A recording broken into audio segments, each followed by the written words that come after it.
जब जिंदगी बहुत संघर्ष में चल रही हो, बहुत दुख का जीवन चल रहा हो, बहुत कष्ट का जीवन चल रहा हो,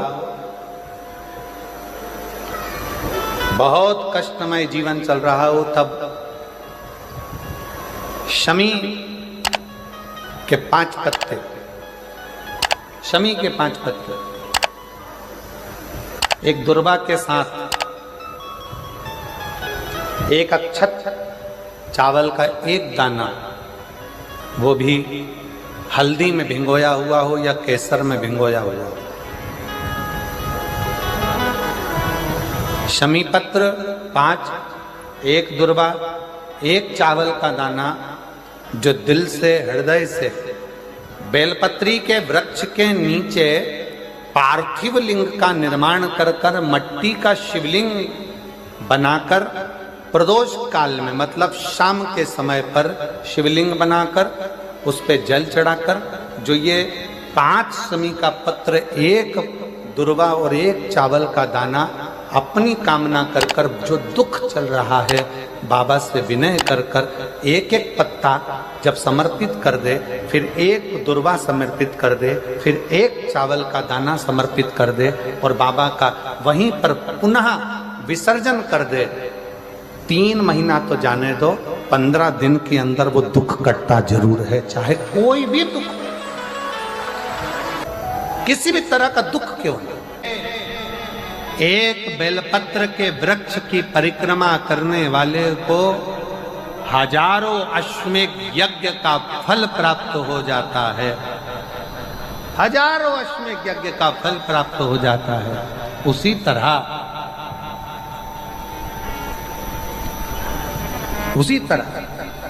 एक पार्थिव लिंग का निर्माण करने वाले को, मिट्टी का शिवलिंग का निर्माण कर कर पूजन करने वालों को 12 ज्योतिर्लिंग के शिवलिंग के दर्शन का पुण्य फल प्राप्त। बहुत ध्यान लगाकर सुनिएगा। एक बेलपत्री और उस बेलपत्री में एक चंदन की बिंदी और एक अक्षत का दाना मात्र रखकर भी अगर शिवालय पर चढ़ा दी जाती है, एक बेलपत्री, एक चंदन का बिंदी, और चंदन फिर निवेदन करेंगे आज के जमाने में तुम लोग सब घिसा घिसाया, पड़ा पड़ाया, डब्बी का सामान ले लेकर, वो नहीं, चंदन की मुठिया रखो, थोड़ा सा भी घिसो, जरा सा भी घिसो, उसकी एक बिंदी और एक चावल का दाना, जब हम भगवान देवाधिदेव महादेव को समर्पित करते हैं, अपनी कामना कर कर समर्पित करते हैं, तो निश्चितता है, पुराण की कथा कहती है, शंकर भगवान उसका फल शीघ्र प्रदान कर देते हैं। भले आपने कुछ करा ना करा, उसका फल तुम्हें मिल जाता है। में जाना, लोटा भरकर जल समर्पित करना, और कभी तुम्हारे जीवन में अगर तुमको लग रहा है कि मैं दुखों से पीछा छूट ही नहीं रहा, तब उस जगह पर बेलपत्री के मध्य भाग में पीला चंदन, ये जो पत्ती है और ये 2 पत्ती हैं, ये बड़ी पत्ती और ये बीच की जो 2 पत्ती हैं, इसके बीच में जो डंडी का भाग रहता है, जो बीच में डंडी का जो भाग है, बड़ी पत्ती और ये 2 छोटी पत्ती के मध्य में जो डंडी का भाग है, उस डंडी के भाग में पीला चंदन और एक अक्षत पीला, शंकर भगवान को आप अगर प्रदोष काल में समर्पित कर रहे हैं, तो ये निश्चित है कि धीरे धीरे कर कर वो दुख समाप्त होगा, वो दुख कटेगा ही। अंतर्गत वर्णन किया गया शंकर भगवान की आराधना में, शिव की आराधना में, जब तुम्हें लगता है कि तुम्हारा व्यापार नहीं चल रहा, कोई तुम्हें धोखा दे रहा है, लक्ष्मी नहीं आ रही, बहुत चिंता में पड़े हुए हो, बहुत टेंशन में जिंदगी चल रही है, बहुत बीमारियां तुमको घेर ली है और चारों तरफ अंधेरा ही अंधेरा नजर आ रहा है, तुमने विचार करा अब मैं तो मर जाऊं तो अच्छा, मैं सुसाइड कर लूं तो अच्छा, मैं मर जाऊं तो अच्छा, तो मरने से पहले एक काम कर कर देखना, शंकर भगवान की आराधना कर कर देखना, शिव पर एक लोटा जल चढ़ा कर देखना, और ज्यादा चिंता, ज्यादा टेंशन हो तो बेलपत्री के जड़ को घिसकर उसका चंदन बनाकर शंकर को लेपन कर कर उसकी भी आराधना कर कर देखना कि बेल चंदन का फल क्या। बेलपत्र, एक बेल, ये कोई साधारण नहीं, एक बेलपत्र एक बेल, ये कोई साधारण नहीं, एक बेल। इसकी नीचे की डंडी से लेकर ये दो पत्तियां जहां लगी हैं और दो पत्ती से लेकर ये बीच की जो पत्ती है उसमें जो गैप है, उसमें जो जगह है, दिख रही है आपको? ये दो पत्ती से लेकर बीच की पत्ती के बीच में जो जगह खाली रहती है, 33 कोटि देवी देवताओं विराजमान रहते हैं इस बीच की जगह में। जब शिव जी को चढ़ाया जाता है तब इस पत्ती के बीच की जगह शंकर के शिवलिंग पर रखा जाता है, तो शिव जी इतने प्रसन्न होते हैं कि मेरी स्तुति करने के लिए ये भक्त 33 कोटि देवताओं को लेकर आया है, मेरी स्तुति करने के लिए। लोग चावल लाए, लोग अंबारियां लाए, धन लाए, दौलत लाए, संपदा लाए, पर एक शंकर का भक्त ऐसा होता है जो एक बेलपत्री के रूप में 33 कोटि देवताओं को, 64 योगिनियों को, आदि शक्तियों को शंकर को समर्पित करता है। कितना सुंदर संवाद है, कितना सुंदर बात कही कि भूल से भी किसी तीर्थ में नहीं गए, कहीं हमने गौदान नहीं करा, कहीं हम किसी तीर्थ में नहीं गए, हमने कहीं गौदान नहीं करा, हमने कहीं ब्राह्मण भोजन नहीं कराया, हम कहीं गंगा यमुना कावेरी सरस्वती नर्मदा छिपरा पुण्यवान नदी में हम स्नान नहीं कर पाए। शिव महापुराण की कथा कहती है भूलवश भी अगर पिपलेश्वर या बटकेश्वर किसी शिवालय पर भूल से भी अगर एक लोटा जल चढ़ जाता है तो देव अधिदेव महादेव सारे तीर्थों का फल अपने आप प्रदान कर देते हैं। भूल से भी चढ़,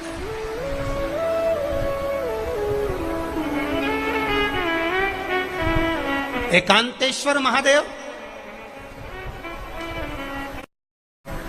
किसी तीर्थ में नहीं गए,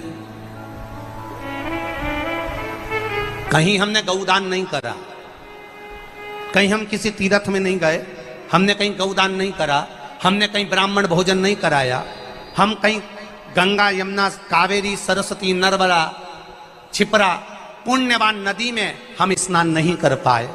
शिव महापुराण की कथा कहती है भूलवश भी अगर पिपलेश्वर या बटकेश्वर किसी शिवालय पर भूल से भी अगर एक लोटा जल चढ़ जाता है तो देव अधिदेव महादेव सारे तीर्थों का फल अपने आप प्रदान कर देते हैं। भूल से भी चढ़,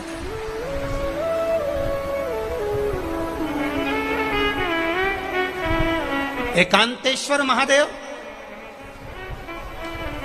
जो कि एकांत में बैठा हुआ है, एकांतेश्वर महादेव अकेला बैठा है अलमस्त होकर। आप जा रहे हो गाड़ी लेकर, आप 4 व्हीलर गाड़ी में जा रहे हो, ट्रैक्टर में जा रहे हो, ट्राली में बैठकर जा रहे हो, क्रूजर में बैठकर जा रहे हो, 2 व्हीलर गाड़ी में बैठकर जा रहे हो और एकांतेश्वर महादेव का मंदिर दिख गया, कोई एकांत में, भले उसका नाम नहीं मालूम तुमको कि कौन सा महादेव, पर अकेला बैठा है जंगल में, वृक्ष की छांव में, एक ओटले पर, कोई दीवार नहीं, कोई जाली नहीं, कोई गेट नहीं, कुछ भी नहीं। ये शिव मंदिर में जाकर एक लोटा जल समर्पित करती थी और शास्त्र कहता है कि शंकर के मंदिर में अगर एक लोटा जल कोई एक परिवार का व्यक्ति भी समर्पित कर रहा है तो समझ लेना कि वो अपनी 71 पीढ़ी को पार लगा रहा है। वो अकेला नहीं, 71 पीढ़ी को पार लगा रहा है। शिव महापुराण की कथा कहती है जब बच्चा गर्भ में आता है, माता के गर्भ में जब संतान आती है और माता के गर्भ में जब संतान रहती है, उस 9 महीने में स्त्री नारी अगर कहीं शंकर के मंदिर के सामने से निकल जाए या शिवालय का जल स्त्री को मिला हो या शंकर भगवान का कोई प्रसाद या शंकर भगवान का कोई नाम जाप या शंकर भगवान का कोई मंत्र जाप उस स्त्री के कानों में पहुंच जाए तो जो गर्भ में बच्चा होता है वो बच्चा शंकर की कथा तक या शिवालय तक उसको बिना बोले ही वो अपने आप चला ही जाता है, पहुंच ही जाता है। उस गर्भ में रहने वाले बच्चे को भगवान शंकर के मंदिर के सामने से भी कोई गर्भवती स्त्री निकल कर चली जाती है तो उसका भी फल उसको प्राप्त हो जाता है। उसका भी फल उसको प्राप्त हो जाता है। और वो फल साधारण नहीं होता। क्यों? बेलपत्री को जब भी चढ़ाया जाता है तो पीछे की डंडी पकड़कर नहीं चढ़ाया जाता। बेलपत्री को चढ़ाने के लिए मध्य भाग को, जैसे यह बेलपत्र होता है तो इसका मध्य की जो डंडी होती है, मध्य भाग होता है बेलपत्री का, तब मध्य भाग को पकड़कर हम भगवान शंकर को बेलपत्र समर्पित करते हैं। कोई भी बेलपत्र ऐसे नहीं चढ़ाता कि डंडी पकड़ के चढ़ा दिया, फिर पीछे की डंडी पकड़ के चढ़ा दिया, फिर पीछे की डंडी पकड़ के चढ़ा दिया, फिर डंडी पकड़ा, फिर चढ़ा दिया ना। मेरे देवादिदेव महादेव को जब भी बेलपत्र चढ़ाया जाता है तो मध्य भाग, पीछे की डंडी पकड़कर नहीं, मध्य भाग से भगवान शंकर को बेलपत्र समर्पित किया जाता है। मध्य भाग से जब भी पकड़ेंगे तो मध्य भाग को पकड़कर बेलपत्र समर्पित करेंगे। क्यों?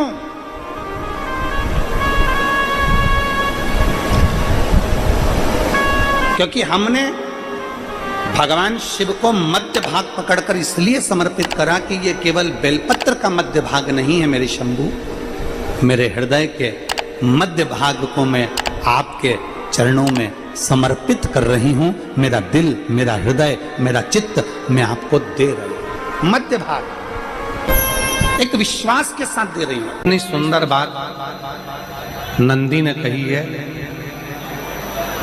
नंदी ने ये बात जो कही वो वास्तव में बड़ी सुंदर है कि मान लो यदि कोई कार्य तुम्हारा हो नहीं रहा और पूरी दुनिया में तुमने कर कर देख लिया, बहुत प्रयास कर कर देख लिया, तो भी वो कार्य अगर तुम्हारा नहीं होता, तो फिर एक काम करो कि शिव की स्तुति करो, शंकर की स्तुति, शंकर का गुणगान, शंकर की भक्ति, शंकर का स्मरण।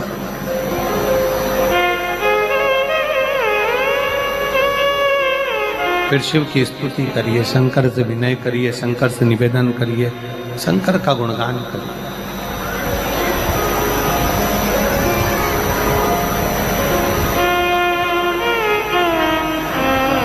पर भगवान की भक्ति होती कब? जितने आस्था चैनल पर कथा सुन रहे हैं, जितने फेसबुक यूट्यूब पर कथा सुन रहे हैं, जितने पंडाल में बैठकर शिव भक्त कथा को रसपान कर रहे हैं, उनसे निवेदन करूंगा कि शंकर की भक्ति होती कब है, शंकर का स्मरण कब होता है, शंकर की भक्ति कब होती है, शंकर की कथा सुनने में मन कब लग सकता है? जब अपने भीतर की अभिमत्ता, अपने भीतर का अहम, अपने भीतर का अहंकार, अपने भीतर की आसक्ति, अपने भीतर का काम, अपने भीतर की तृष्णा जब दूर हो जाए तो समझो कि आप शिव में मन लगा बैठे। कितने सारे लोग बैठे हैं यहाँ पर कथा में, सब पंडालों के अंदर लोग शिव भक्त बैठे हुए हैं। कई लोग ऐसे भी होंगे जिनका आकर बैठ तो गए पर दिल नहीं लगता। दो जल व्यक्ति के जीवन को बदलते। कितने जल? जम के बोलो जरा। दो जल। एक देवादिदेव महादेव के लिए भरा गया एक लोटा जल, और दूसरा है स्वयं के लिए भरा गया एक लोटा जल। यहाँ पर अगर बुजुर्ग मेरी माताएं बैठी होंगी, मेरी जीजियाँ बैठी हैं, मेरे जीजा बैठे हैं, बुजुर्ग जितनी माताएं बैठी हैं, वो पुराने समय का अगर लेख उठाकर देखेंगे तो पुराने समय के लोग भोजन करने बैठते थे ना, तो भोजन करने से पहले अपने पानी के लोटे को भरकर, अपना गिलास भरकर बैठते थे। किसी ने देखा है कि नहीं देखा? जम के बोलो जरा, देखा है आप लोगों ने? पुराने समय के लोग जब भोजन करने बैठते थे, पुराने समय के लोग जब भोजन करने बैठते थे तो अपना पानी का गिलास, अपना पानी का लोटा पहले भरकर आसन लग जाता था। बहू आसन लगा देती थी, बहू खाना बना देती थी, घर की पत्नी खाना बना देती थी, भोजन बना देती थी, घर के लोग भोजन दे देते थे। थाली कोई भी लगा कर ला कर दे, थाली कोई सजा कर ला कर दे, पर घर का जो व्यक्ति खाना खाने बैठता था, भोजन करने बैठता था, वो अपना पानी स्वयं भर कर बैठता।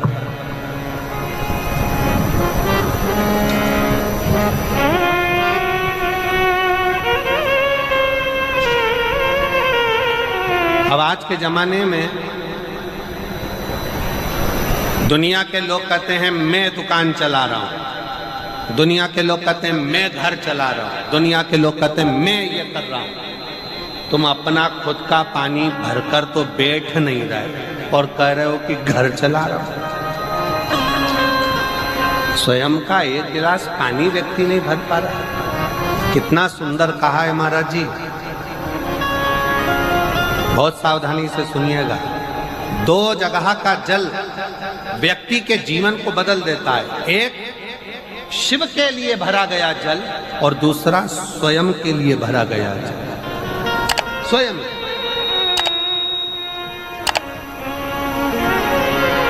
शंकर के मंदिर में जा रहे हो, एक लोटा जल अपने घर से भरकर लेकर चले जाओ और अपने घर में जब तुम भोजन करने बैठ रहे हो, जब तुम रोटी खाने बैठ रहे हो, भोजन करने बैठ रहे हो, भोजन ग्रहण करने बैठ रहे हो, जब तुम भोजन को ग्रहण करने के लिए बैठ रहे हो, तब अपने घर में जब तुम भोजन ग्रहण करने बैठ रहे हो तो एक लोटा जल या एक गिलास पानी भरकर बैठो।